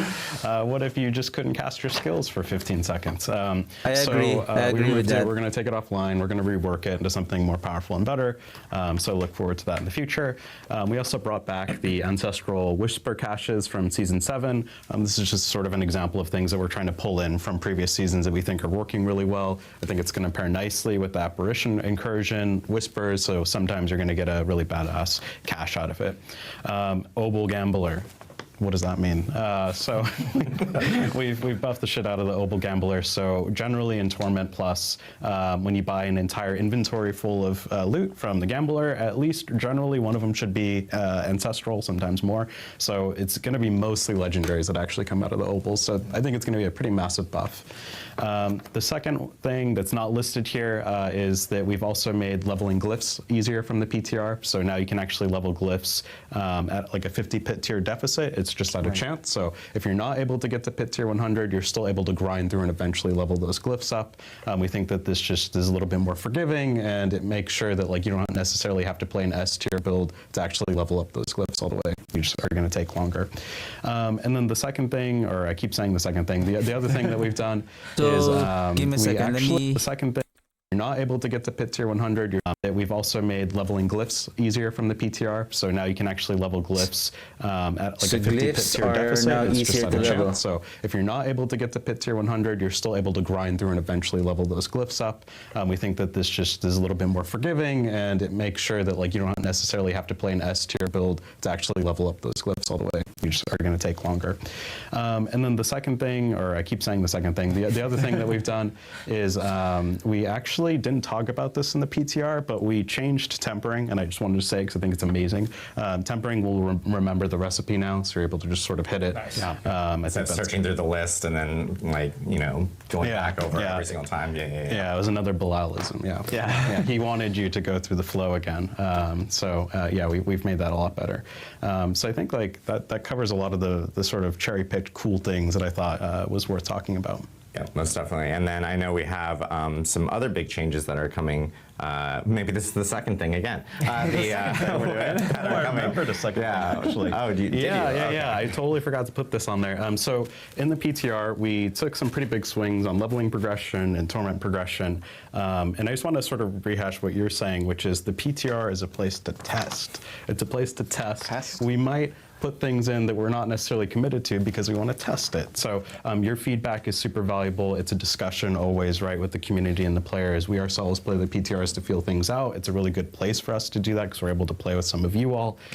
So, you know, might be me on the other side of the screen. I think some players are worried about when they see or when they are engaging and playing on the PTR, on Diablo PTR, that when they see this unusual things or maybe like difficulty that it's too hard,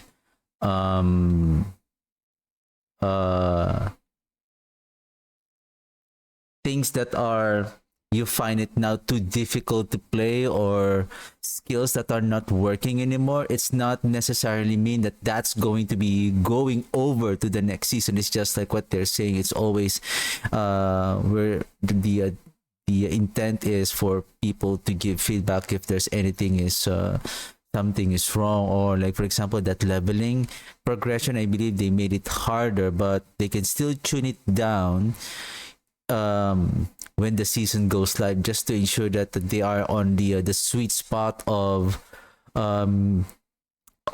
making the changes, rather than, I think they're going overboard in order to ensure that they have an allowance to make it better, rather than to make it easier and then make it harder because they find it's too easy. Then people are now complaining like, oh, why it was easy before, now it's hard. I think it's more easier to, or I would say more fulfilling to see the changes being hard to be easier, rather than easier than making it hard, because they want to balance it. griefing you or something. I'm just kidding. I wouldn't do that. So I think one of the things we did is tone back the leveling speed reduction. So it's a little bit slower, but it's not as slow as it was in the PTR. We just want to sort of smooth out that leveling experience. It's not really that big of a difference in terms of Season 8. And the other thing we did also change is the Torment and Pit scaling. So we've nerfed that from what it was on PTR, but it's still a little bit stronger than it was on Season 7. Again, really, this is sort of us trying to find the sweet spot of introducing a bunch of new seasonal power. We also want to make sure Torment progression feels as good as it did in Season 6, where you sort of have this like journey and sort of challenge that you need to face to overcome. We think unlocking that power and progressing through our game just is that much sweeter when you hit that sweet spot of actually having to work for some of this stuff. So we've pared it back. You can think about it as Torment 1 is about a pit tier harder than Season 7, and Torment 4 is about 6 to 7 pit tiers harder than it was on Season 7 coming in Season 8. So we have pared back. Feedback was super helpful. I know everyone was losing their minds that we made the game doubly hard. That's just sort of how we balance things on the PTR, is we either double or half it. It just helps us sort of lock in a good middle ground.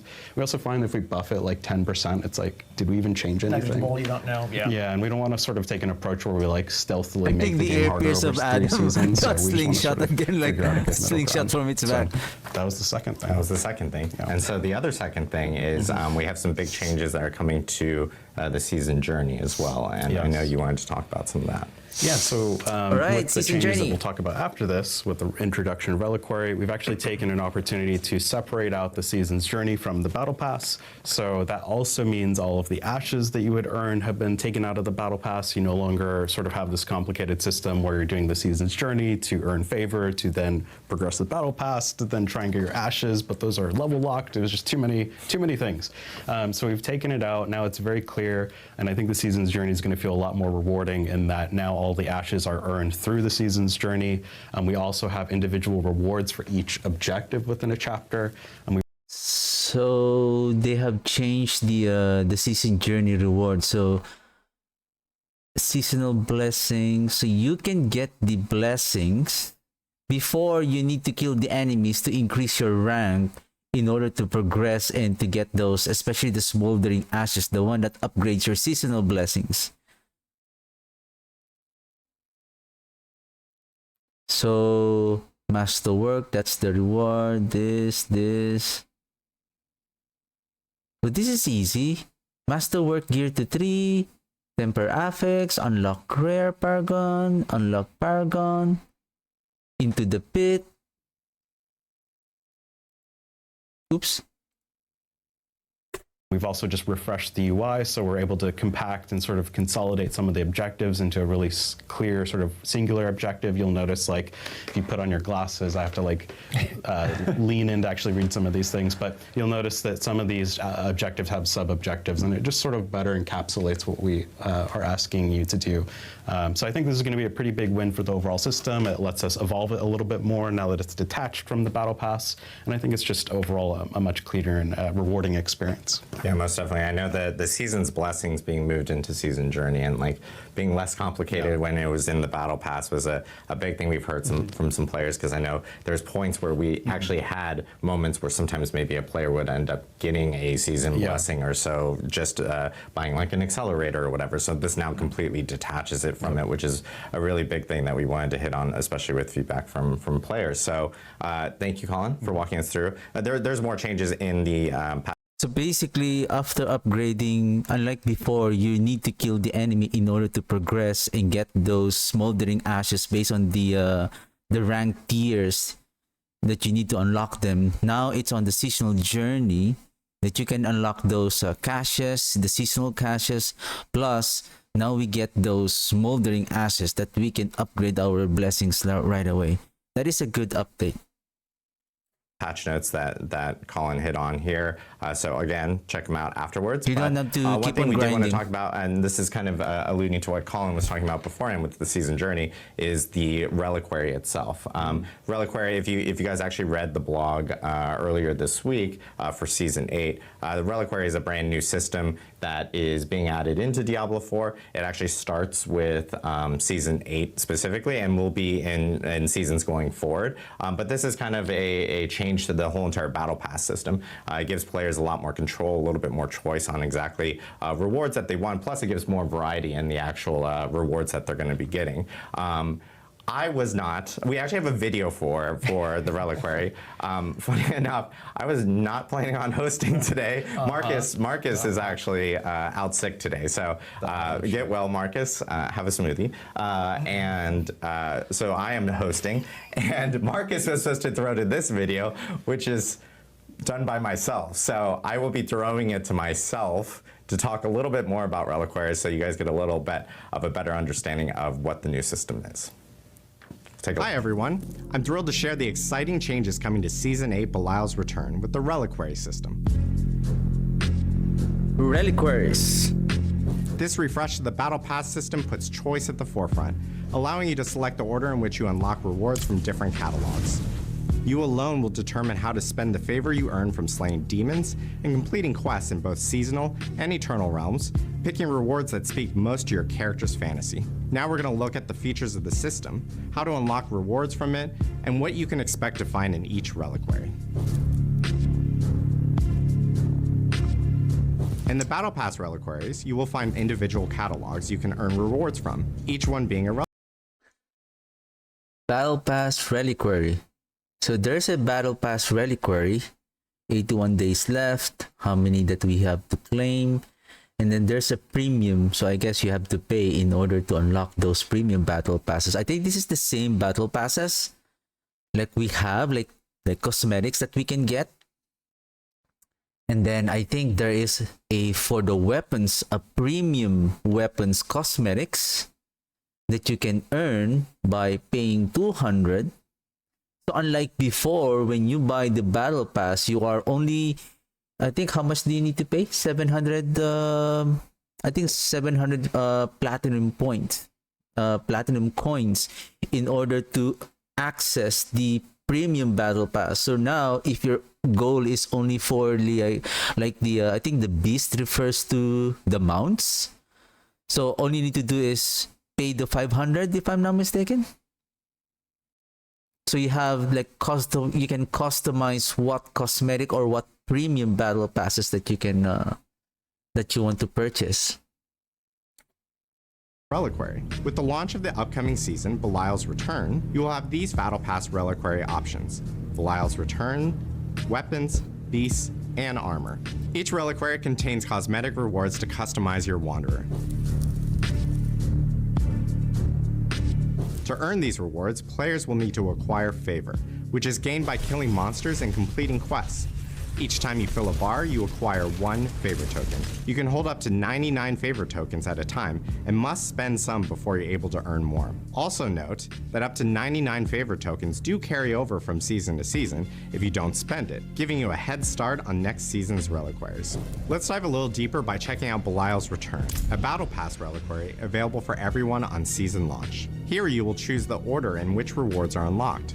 Items in a reliquary can be claimed in whatever order you desire, and you can claim items for any reliquary while it's available. So if you want this badass Celestian mount before the Starcross Path Town portal, the power of choice is in your hand.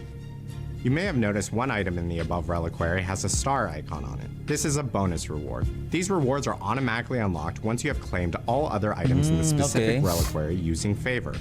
Bonus rewards are just that, a bonus, and don't require favor to claim. Give me a second.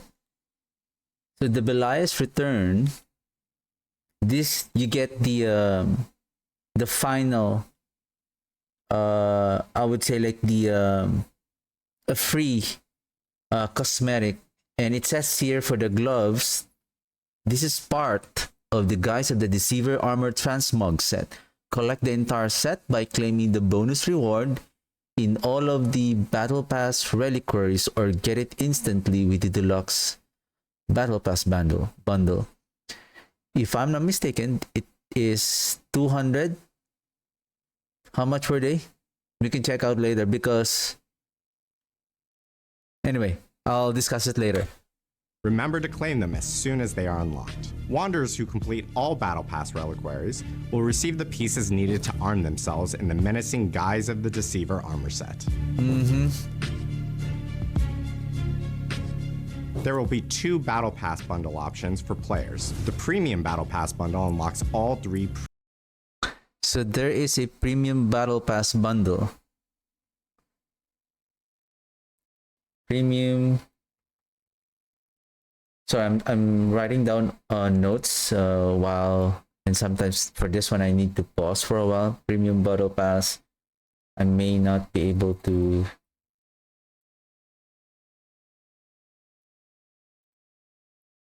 This one unlocks all. Okay. premium reliquaries at a discount, while the Deluxe Battle Pass bundle gives instant access to the bonus armor set and 2 additional rewards you won't find in other reliquaries. Oh. Whoa.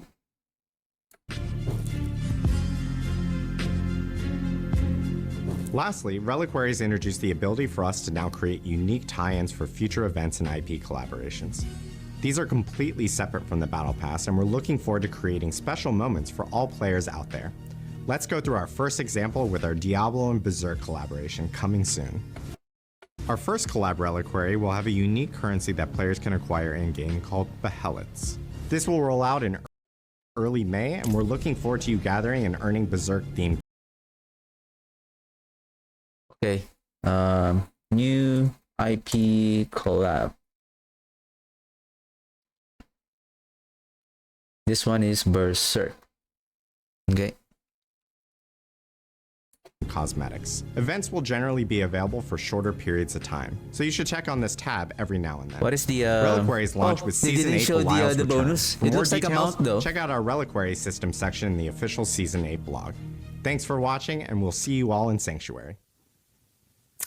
Thanks, Adam, for the for the update on Reliquaries. It's very odd seeing myself on camera and having to cut myself cut to myself for Reliquaries. But if you want to learn more about Reliquaries itself, we do have a pretty deep dive on it in our Season 8 blog, which was posted on Monday. So just go to Diablo4.com. You can check out Reliquaries. We're going to hear how Reliquaries feels with people when they jump into the game on Season 8. So let us know, like, jump in, try it out, see how it works out, and provide feedback, because we're always open to hearing about more related to anything related to Diablo 4. That's what I meant to say. So next up, one thing that we did want to talk about, and this kind of actually ties back into what I was talking about on the video, which is our first IP collab. This is something that we teased last week and we announced earlier this week that we're super stoked about, and this is the Berserk Diablo collab. It's kind of like the collab that is like a match made in hell, haha. Just because if you're a fan of Berserk, you probably know how 6th. well that melds So that in with is the a Diablo week? universe. So it's really, really cool. This is actually launching on Yeah, a May week 6th. after And the again, season it launch. has an event reliquary with some cosmetics that are associated with it, as you guys saw in the video. And some of them are really, really cool.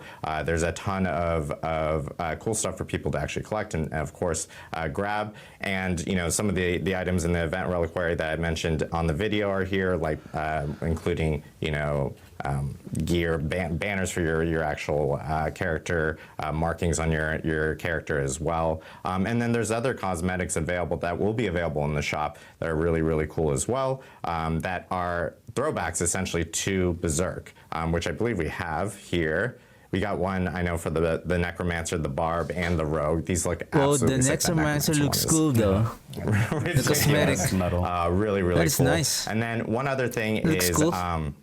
this is disturbing, but also awesome. And I'm gonna butcher the name. This is Chimimoro?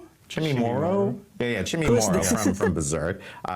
Funny enough, a really popular character that doesn't appear much in the Berserk manga, but we also nickname him the Schnoz, is a pet that will also be available in Diablo 4 with the Berserk Diablo collab. It's adorable. It's disturbing. Don't you just want to pick it? And yeah, you want to pick the schnoz nose thing. It does actually have an animation where the booger is running out of the nose, which is even more adorable or His disturbing. name is Chimimoro. Chimimoro Or Wuru. No, we're butchering. Now we're butchering It's it. fine. But yes, but yeah. So this is part of the Berserk Lab. This is going to be running from May 6th through June 3rd. So make sure to actually check it out. So it'll be a little bit after the start of Season 8, because Season 8 will be starting on April 29th. One other thing that we did want to also call out is that Twitch drops are coming back for Season 8. We actually have a new weapon that will be available, and that will be Twitch from April drops. 29th through May 13th. You essentially just have to watch 3 hours on any person that is streaming Diablo 4 during those time periods, and make sure that you have Twitch drops enabled and your account's all connected and everything like that. And you'll end up getting a new weapon cosmetic, which is really cool, and we'll show it here in a second. Separately, we do have a support a streamer program that is going on that is also tied with Berserk, but this is the weapon here. It's the Marrow of the Brutes. It's a two-handed sword. Looks really sick. Super stoked for this one. And then we have a support a streamer. This one is a gift or purchase just one sub to any content creator that is streaming Diablo 4 between May 6th and June 3rd. This is between the Berserk timelines. And you'll get this cool mount trophy, which is the Skull Behelit mount trophy that will be available May 6th through June 3rd. So Twitch drops is coming back for the start of Season 8, and then we'll have a supporter streamer that will start with the Berserk collab. So a lot of cool stuff that is coming up, and that's all the content that we have here. I know, as we always do for every single stream, we do go into a Q&A. So I know we do want to talk about a few items within the Q&A. So if you're on Twitch, it's one of those days, everyone. Throwing to myself, squeaky voices, earpiece doesn't stand, stuff like that. Jimmy Morrow. But if you do have questions in chat, make sure to ask them on Twitch. We have chat enabled there. We'll be taking them. There's a few things I know as we wait on questions kind of kicking in. And there goes the earpiece. There needs to be like a compilation of like the earpiece falling out of my ear this whole entire broadcast. But a few things that we did want to talk about. One was we had a roadmap that came out earlier this month that players actually saw, and something that Colin and you and I have been talking about is a lot of players were they saw it and they're going like, hey, is this it? Is this all you guys have on the roadmap? And it's something that we just kind of wanted to reiterate that we do plan on actually making updates to the roadmap as we progress through the timeline. And then, as we get further down the timeline, there are things that, will become more clear that we'll be updating within these updates that I think players are really hopeful to see. We've heard from some of the feedback, and some of those things I know we had chatted about were really around some things around skill trees. Yeah. Like, are we planning on doing updates to skill trees? Are there any updates to additional end game features? And I know you and I had chatted a little bit about it. Yeah, we chat every day, right? They call me up at 9 o'clock. Yeah, exactly. I'm just eating dinner. Just wanted to chat with Colin. Yeah. And I'm like, let me wrap up this Nightmare Dungeon data. Yeah, let's talk about it. So I think something that we can talk about is the skill tree is something that we are definitely looking at in terms of doing some sort of major updates to. We also are taking a look at aspects, because aspect skill tree sort of very similar in the same space. It is a lot of moving parts, so we want to get it right. So it is a pretty major thing that we need to take our time on and need to work through so it hits the players at a really high quality bar. So there are lots of things like that we are talking about and we're having conversations about. So really the roadmap to us is more just a starting point to help sort of flesh out and sort of continue the discussion with you all on how we're building Diablo 4. Exactly, and as we progress through the timeline itself and we update the roadmap, some of these things that we just talked about here will be populated in there, and you guys will see exactly when those will end up landing. So really looking forward to updating that and keeping that updated for everyone out there, so you guys have better clarity on exactly what's to come for Diablo 4. And there's a ton more to come, which we're super stoked about. Separately, I know that the seasons themselves have been a big topic amongst players because for us, I think seasons has always been kind of a opportunity for us to really change Diablo 4 and learn more and more about what players really enjoy. We saw that with past seasons where we've brought back things like Malignant Rings. We brought back things like Vampiric Powers. We even saw that in this stream where we're bringing back some of those the Whisper ancestral caches and everything like that. And so I know we talked about opportunities. I have a feeling that they could bring back the this season 7 boss powers, but there will be no longer of the Lilith, those powerful boss power. Probably those rares and magics only. Or maybe they can still bring back the unique boss powers, but no longer available on their main boss power. They're just more on utilities only. So now you have another way to increase your power, like, or make your build more efficient through the help of the boss powers. Maybe on season 9, maybe they may add those, or maybe not. I think for the community to really provide some feedback over to us of like, what are some of those things that you guys really enjoy? Because we most definitely want to hear you guys out, see what we can do to maybe reintroducing some of those things to kind of keep things like fresh for players. Yeah, it's really like we look to to sort of you all to help inform what are the things that are working really well. We also play the game a lot, and we sort of like testing out things in seasons to bring back. I think a really great example of this is if you remember all the way back in season 2, which is kind of crazy. It's like over a year now. Way back. We learned a lot with the sort of blood harvest, right? And we took a lot of those learnings and put it into Helltide in season 4. Yeah. So there's a lot of different ways that it sort of manifests itself in terms of us evolving Diablo 4 over time, bringing things back. We just want to make sure we bring it back in a way that services the overall game and just helps level up the entire game. We just want to make sure that we don't necessarily bring things back that disrupt the fun of the game or sort of ruin the experience. So it's a fine balance on like, what can we bring in? We want to make sure that we're doing it right. Seasons is a way for us to really test out some crazy stuff where we're okay with things breaking. Like I think Boss Powers is a great example of like, yeah, it's going to definitely disrupt the balance of the game. What are some of the things that we might actually want to pull in or learn from this? So we're always talking about it, and we would love to hear from you on sort of what you think is working really well. Yeah, because once we hear back from you guys, it gives us the opportunity to really just like take that, learn and really start building upon that. Like maybe for instance, a great example I think is like Abattoir's Year. Abattoir's Year was a great learning point from us where it essentially evolved into what we now have as the Pit, which is really cool to see. So let us know. We most definitely want to keep learning and growing from some of these seasons as they progress, and give us the feedback of what you guys want to kind of see coming back into Diablo 4 to keep things dynamic and fresh for everyone out there. So we're gonna.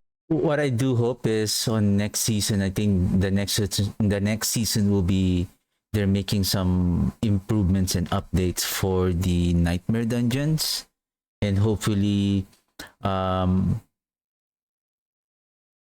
they can add this new crafting system, especially for the greater affixes, that you can maybe make additional GAs, or maybe you can roll for the unique power values, like making it, even though you have 4 GA, sometimes you may end up still not on a max roll of the unique power, but you can have this new unique there's a new crafting system that you can maximize the unique power. Or maybe if you only have 1 GA, but you find that 1 GA is already very impactful, and then all you need to do now is just to craft and upgrade the unique power to make it to the max, so that even though you have that 1 GA, you are still getting that full potential of the unique item, because you were able to add or increase the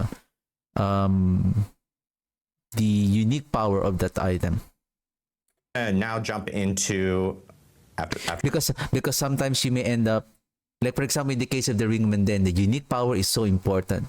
So even having a 4 GA, for example a GA in Mastery, I feel like even without the GA, if it has the maximum unique power of that physical explosion damage compared to a 4 GA with 2,000 or 1,500 less than that physical explosion power, it will still be outperformed without a GA unique item. Though sometimes the unique unique item, if it drop an ancestral, so it will have a GA, right? So if you are successful to have that mastery on the GA and then maximum on that unique power, that is already super good. even though you still find the 4GA, if it's lower than the physical explosion power than what you have, then and it's going to be outperformed by that single GA with the maximum unique power. After I ignored this, please update your computer. We're going to jump into questions. So if you have questions, again, just feel free to drop them into Twitch chat. We'll try to get through as many as possible. We have a question from Tralamaza that says, are boss keys still tradable? Yes. So players can still trade those even with all the changes to That's aware nice. bosses and everything like that. You most definitely can. I actually think I just want to talk about it a little bit because I think it's actually interesting now that the keys are going to be drained from the economy much faster now that everyone has to pay their share. I think Can the you key economy exchange trading heart wise is actually going to be a little bit to more agony? interesting and that they're worth a little bit more. I also think it just works well if you're playing at a party and someone's missing out on a couple of keys, you can trade it to them. So it still sort of maintains that sort of social element where if you and I are playing and you're missing out on I don't some know keys, if I I can missed give that it to part. you, you might trade me Did they some. discuss So about that? It all still works. Especially since the more players in your party still amplifies the reward of the boss that it gives you too. Yeah, absolutely. Yep. Why so blue Panda Bear?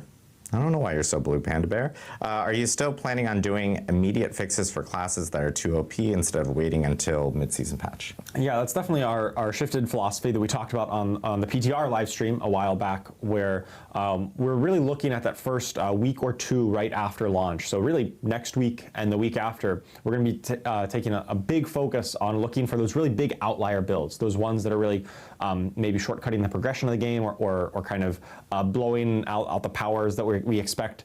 And looking to make rapid reaction. It's always in the interest of respecting players' time. We don't want it to last too long and then we nerf it later and you feel bad that, hey, I invested so much time in this. We really want to be rapid in our response to that. With that being said, we are going to be kind of measured in that response. We don't want, if something is just strong, if it's like, hey, this is a strong build, I'm able to do the game, we're not going to just come in and nerf anything that is strong. We're really focusing on the big outliers, both on the high end and on the low end. If something is dramatically underperforming, we'll look to make rapid reaction there as well. But it's all about making sure that you feel comfortable investing in your build, which is why we want to get that out sooner this season and all seasons moving forward. Yeah, again, it's about taking something that's like S plus to S, right? So we're not looking to crater or just kneecap any of these crazy builds.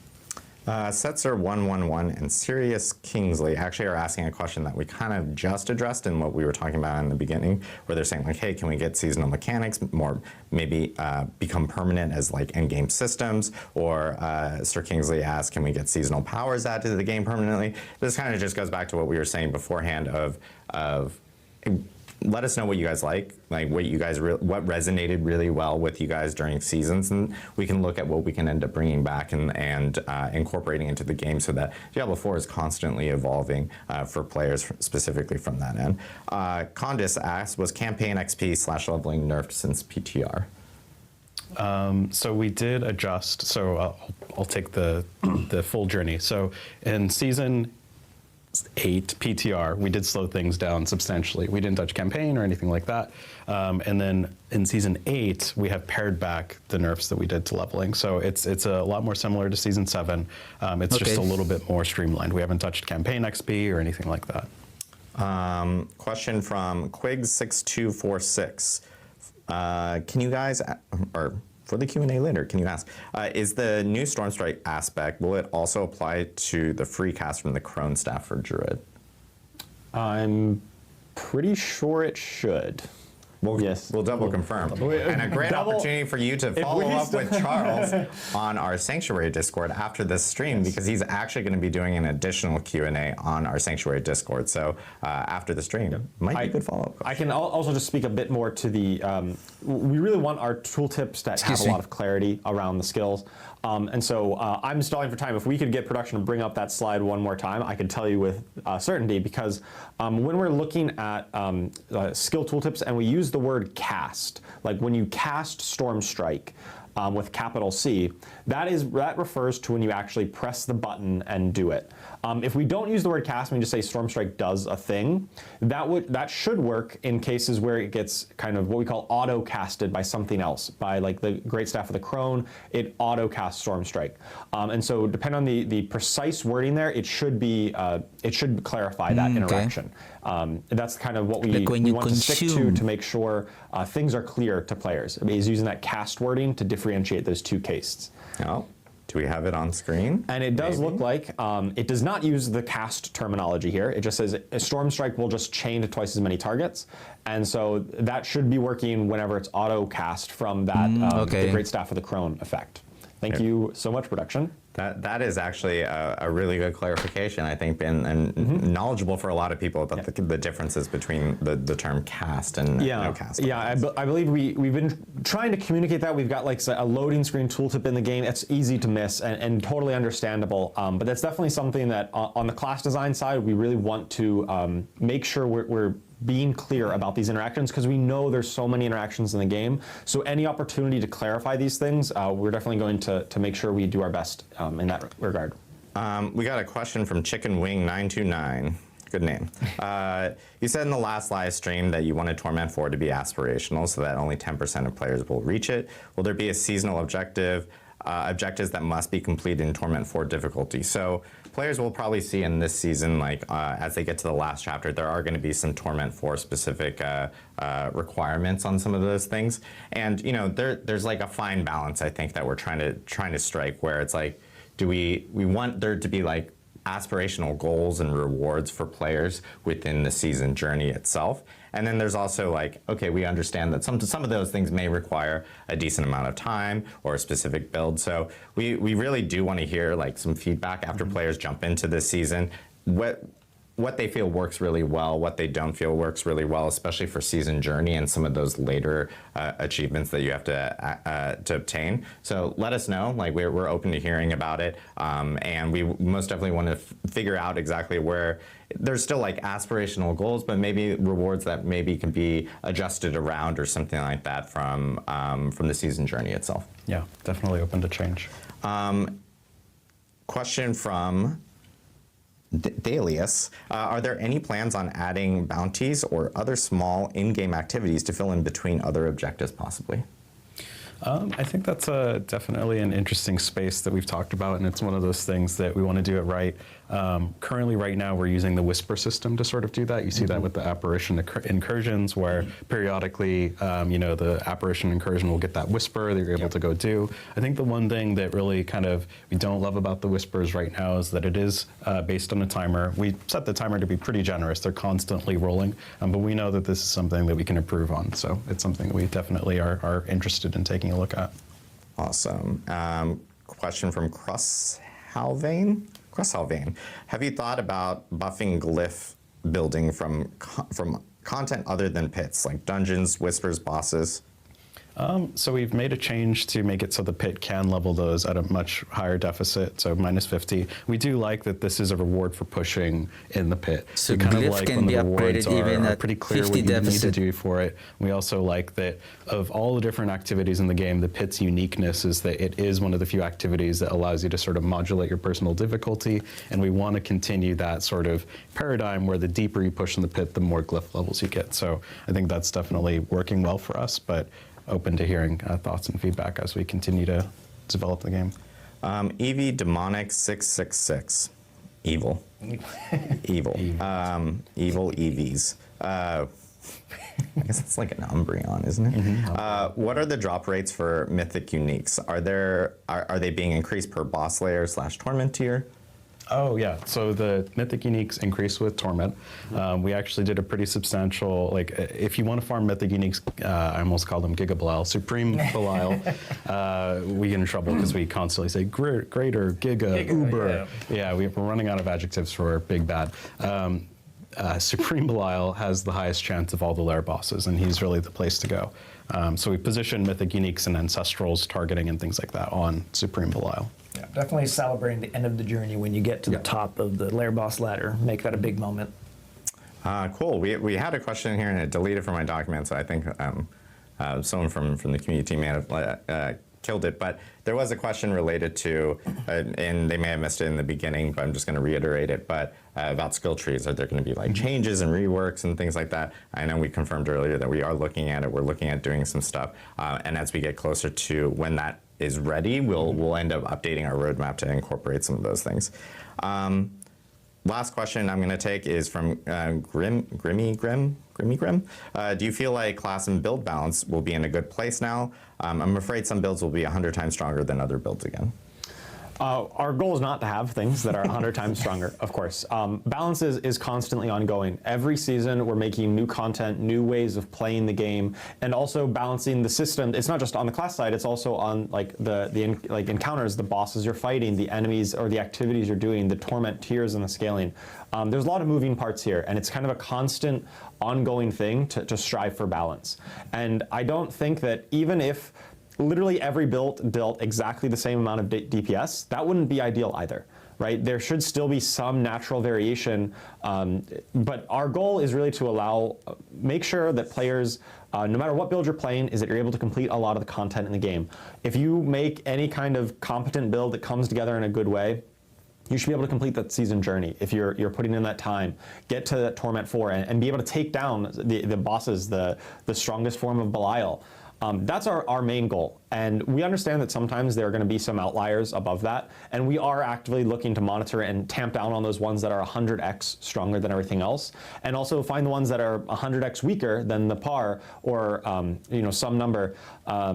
some number weaker, and make sure that they are able to I think the balance achieve all of the goals. I would in say the game. it will never end because our it will. real driving philosophy is we don't want you to feel like I'm every playing season the game it's wrong always because changing. I'm not playing this. So it's all this about really overpowered build. just getting into But it. Exact perfect parity where every Make build deals some exactly the same amount of improvements. damage is both impossible and undesirable. Balance I everything. think it's a lot, like just sort of taking a step back as well. Achieving perfect balance really relies on stability and not injecting anything new. Correct. Right, and I think we try and walk that balance of like, we do want to shake up the meta. We want there to be cool new ways to play the game. Boss powers are getting added to really shake up that meta, and that is in direct conflict with perfect balance, right? So we are trying to walk that line. That's not to say that we're cool with the times 100x, but it just, to really reiterate, they're sort of like at polar opposites of the spectrum. Adding new stuff and balance are very at odds. So. Cool. I lied. I have one more question, which is, and I want to address it really quickly, but Captain Mergen asked if we have unused Battle Pass upgrades or Ultimate Edition or whatever, will those carry over with the new reliquaries? We actually have all the details of how those will work. They're actually being converted over to reliquary tokens or to platinum, depending on what type of upgrade you actually have. So that's all laid out in the blog that we posted earlier this week. So make sure to check out that blog. It's on Diablo4.com. It's our full Season 8 blog, and it's in the reliquary section. It has all the details specifically related to that. So that is us. That is it today. Today's been tough for me. That is it today for our Season 8 developer update live stream.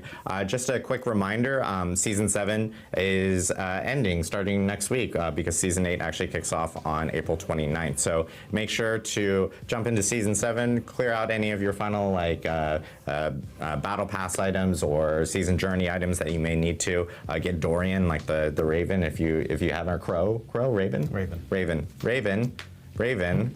Dorian, make sure to get Ravens. I know. I just absolutely. I am so sorry, Dorian. Lastly, secondly, we have Charles is going to be in a Sanctuary sit down. Sanctuary is a Discord. It's our largest Diablo community Discord. He's going to be jumping in there and talking to Lurkin, who's a content creator within the Diablo Partner Program, and he'll be doing a Q&A immediately after the stream. So if you want to jump into the Sanctuary Discord, and Charles will be talking a little bit more about classes, class balance, himself.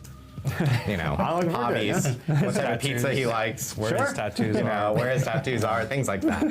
And then, of course, Patch Notes will be live on Diablo4.com immediately after we end the stream. So thank you, everyone, again, for joining me on the Diablo 4 Season 8 Developer Update live stream. And thank you, everyone, for tuning in. We'll see you in Sanctuary on anytime, but next week for Season 8 with Belial on April 29th, and of course our Berserk collab the following week. So thank you all, and we'll see you in Sanctuary. See ya. All right. Belial is badass. Alright, this is what I have composed during the dev stream update. So, yeah, so lair bosses, I think this is pretty much straightforward. So I just created like this. Just to summarize what has been, this is what I have captured during the dev stream update. So lair boss, 50-50 drops on unique pool, specific and global. Boss keys are now lair boss keys. Lair keys to initiate. Lair keys can be now used to open the hordes for the initiate, greater lair bosses, and the exalted bosses. Exalted boss.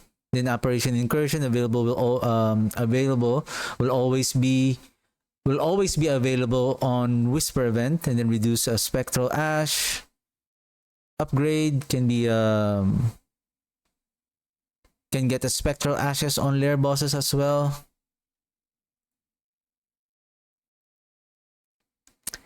And then balance update. So for the Necromancer, update on the Sangri War, improvement on Bloodlands, and improvement of the aspect and improvement on aspect of service and sacrifice. System update, remove Conduit. Ancestral Caches are back on Season 8. Obol Gambler. More legendary drops and ancestral drops. Glyphs are now easier to level even at 50 level deficit. And then Season Journey, new UI, new rewards and blessings. Season blessings are now on Season Journey. Seems more easy quest requirement for unlocking each season journey chapters. Reliquaries, new battle pass. Use favor token from killing enemies can be carried over on next season. Premium battle pass have weapon, beast, and armor options. Premium battle pass, I think this one unlocks all. There's one, you can check it out on their blog post. What are the value of the battle pass tokens? I think they're changing it to reliquary tokens. The new IP collab, which is the Berserk, and then Twitch drops on April 29th to May 13th. And then Q&A. They said that the boss keys are now tradable. Be more rapid on executing the changes early on the season, like what happened on the Ring of Menden this season. Like it took them 6 weeks before they fix that Ring of Menden. So leveling is not as hard on Season 8 compared to PTR experience. I think this also refers to like when they see that the build is overperforming, they have to nerf it right away. Or if some of the builds are underperforming, they need to update it right away so that people are not heavily investing on something and then all of a sudden it needs to be changed because of the update that it's happening.